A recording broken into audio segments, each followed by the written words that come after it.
باری بنگال سے گزارش کرتا ہوں کہ تشریف لائیں اور بہترین انداز میں بصیرت آموز خطاب سے ہم سامعین کو محسوس فرمائیں اس شعر کے ساتھ کہ نہ دلی ممبئی مدراس نہ آسام کا نغمہ، نہ ویشالی سمستی پور اور نہ شہسارام کا نغمہ، دلوں میں آج لے کر خدمت اسلام کا نغمہ، سنائے آگے ہمیں مذہب اسلام کا نغمہ، سنائے آگے ہمیں مذہب اسلام کا نغمہ۔ حضرت مفتی صاحب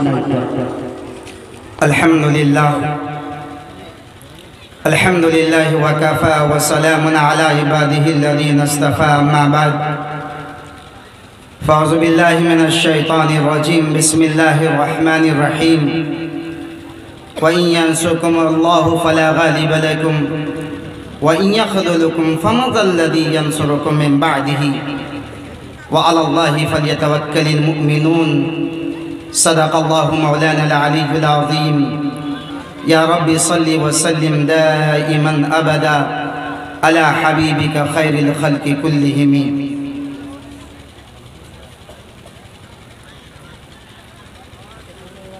ہم اور آپ جس دور اور جس زمانے سے ابھی گزر رہے ہیں، کم سے کم کلمہ پڑھنے والے مسلمان مرد و عورت کو، اللہ اس کے رسول پر یقین رکھنے والے کو یہ یقین اب کر لینا چاہیے کہ یہ دور اور یہ زمانہ اس دنیا کا کوئی نارمل زمانہ نہیں ہے۔ یہ وہ دور اور زمانہ ہے کہ جس کے متعلق اور جس کے ہولناکی کے متعلق ہمارے اور آپ کے نبی صلی اللہ علیہ وسلم نے 1450 سال پہلے جو پیشن گوئیاں ارشاد فرمائی تھیں کہ قیامت سے پہلے ایسے ایسے حالات ہوں گے، ایسے ایسے فتنے ہوں گے، بس وہی دور اور وہی زمانہ چل رہا ہے۔ اگر میں آپ سے یہ کہوں کہ اب اس دنیا کی عمر میں زیادہ وقت نہیں رہا، اب یہ دنیا اپنی زندگی کے آخری سٹیج پر ہے اور یہ دنیا ختم ہونے کو ہے اور قیامت آنے کو ہے، دجال ظاہر ہونے والا ہے، دجال سے پہلے جو مقدمات ہیں وہ شروع ہو چکے ہیں، مہدی علیہ السلام کا ظہور قریب ہے، عیسیٰ علیہ السلام اترنے والے ہیں۔ اگر میں یہ آپ سے کہوں تو حضرات اکابرین علماء کی موجودگی ہے، ہماری یہ بات 100% صحیح ہے۔ ہم نارمل زمانے میں نہیں ہیں، ہم کس زمانے میں ہیں؟ ایک حدیث سے اندازہ ہو جائے گا۔ مسلم شریف کی روایت ہے، نبی کریم صلی اللہ علیہ وسلم نے اس زمانے کی ہولناکی کو بیان کرتے ہوئے صحابہ کو کہا، بادروا بالاعمال، صحابہ نیک اعمال جلدی جلدی اکٹھا کر لیا کرو۔ اس زمانے کے آنے سے پہلے قطع اللیل المسلم، کہ جس زمانے میں مسلمانوں پر ہر چہار جانب سے فتنے اس طرح ٹوٹ پڑیں گے، اس طرح فتنے کی بارش ہوگی، جیسے یوں سمجھو انتہائی اندھیری رات میں کوئی چلنے والا مسافر جب سفر کرتا ہے تو اس کے لیے چلنا انتہائی مشکل ہو جاتا ہے۔ قطع اللیل المظلم، رات اندھیری ہو، آپ کو جوکی جانا ہو اور آپ کی گاڑی میں لائٹ نہ ہو اور ہاتھ میں بھی لائٹ نہ ہو اور ادھر سے گاڑی آتی جاتی ہو بغیر لائٹ اور آپ جوکی جا رہے ہیں، کیا آپ کو یقین ہے آپ صحیح سالم جوکی پہنچ جائیں گے؟ نہ پتہ کون سی گاڑی ٹکر مار دے اور انسان کو گڑھے میں ڈھکیل دے، کس درخت سے کس کھمبے سے یہ انسان ٹکرا جائے اور موت کے گھاٹ اتر جائے۔ آقا نے بڑی مثال دے کے سمجھایا کہ صحابہ اس زمانے میں فتنے اسی طرح تاریک رات کی گھٹا ٹوپ تاریک رات کے اندھیریوں کی طرح ہوگی کہ ایمان والا اپنے ایمان کو بچانے کے لیے حتی حتی الامکان کوشش کرے گا، لیکن پھر بھی اس کا ایمان کسی نہ کسی درجے میں کہیں نہ کہیں کمزور ہو جائے گا۔ ہر طرف سے ایمان پر حملہ ہوگا، ہر طرف سے مسلمانوں کے اعمال پر حملہ ہوگا، اور یہی وہ زمانہ ہے۔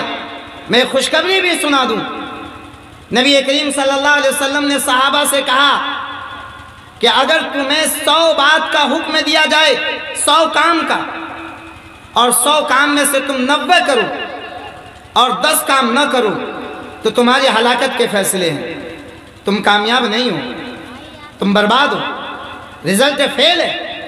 اور ایک زمانہ آئے گا جب نبی نہیں ہوں گے، صحابہ نہیں ہوں گے، اولیاء کرام زیادہ نہیں ہوں گے، خیر زیادہ نہیں ہوگا، شر زیادہ ہوگا، برائیاں زیادہ ہوگی، مکاریاں زیادہ ہوگی، دغابازیاں زیادہ ہوگی، گھوس کھٹوس زیادہ ہوگا، ایمان کا ٹیمپریچر 0 پوائنٹ پہ چلا جائے گا۔ ایسے وقت میں مسلمان مرد و عورت اگر اسے 100 کام کو بتلایا جائے اور 100 میں سے وہ 10 کر لے، 90 نہ کرے تو وہ کامیاب ہو جائے گا۔ وجہ یہی ہے، یہ پرفتن حالات، یہ فتنوں کا دور اس زمانے میں نہیں تھا۔ نبی موجود تھے، صحابہ موجود تھے، ان کے لیے اعمال کرنا آسان تھا، ان کے لیے نیکی کرنا آسان تھا۔ آج نہ نبی ہے، نہ وحی آ رہی ہے، نہ صحابہ ہیں، نہ ایمانی جذبہ ہے۔ ایسے وقت میں ایمان کرنا، اعمال پہ کھڑا ہونا ایسے ہے، حرام کھانا، حرام سے بچنا ایسے ہے جیسے ہاتھ پر آگ کے انگارے کو لے کر چلنا اور ہاتھ کو بچا لینا۔ کتنا مشکل کام ہوتا ہے۔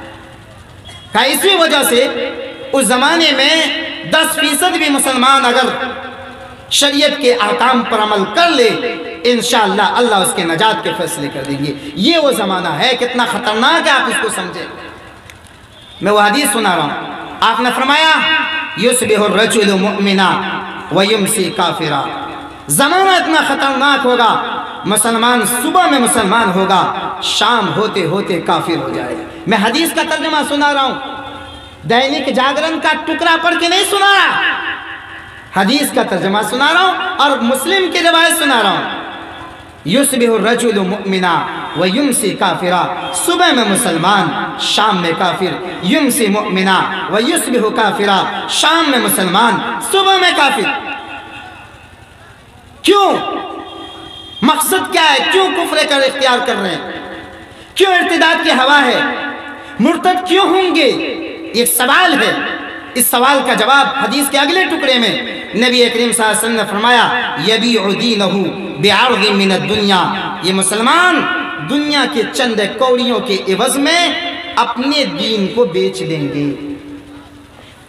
اب آپ مجھے بتائیں، جو کہ اور ہاٹگاؤں کے مسلمان پڑھے لکھے سمجھدار ہیں، اب آپ مجھے بتائیں جس زمانے کے بارے میں یہ بات کہی گئی تھی وہ زمانہ آ گیا ہے یا ابھی ہمیں انتظار کی گھڑی دیکھنی ہے؟ بولیے آپ لوگ، بتائیں، آ گیا ہے یا انتظار کرنی ہے؟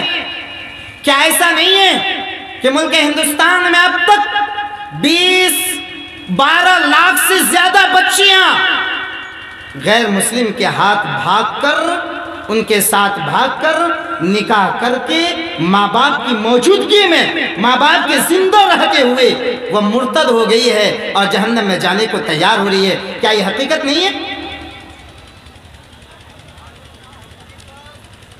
اور کون سا اخبار کس دن کا ایسا ہے جس میں ہمیں یہ خبر پڑھنے کو نہیں ملتی ہے کہ فلاں جگہ فلاں لڑکی فلاں کے ساتھ بھاگ کر نکاح کر لی؟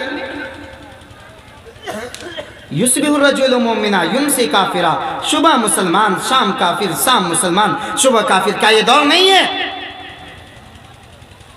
آپ کہیں گے یہ لڑکی کا مسئلہ ہے، ہمارا بیٹا پوتا پر پوتا نواسا محفوظ ہے۔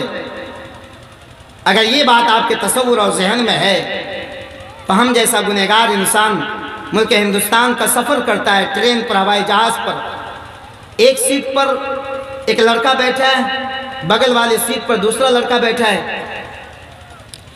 اب آگے میں وہ کیفیت بتلاتا ہوں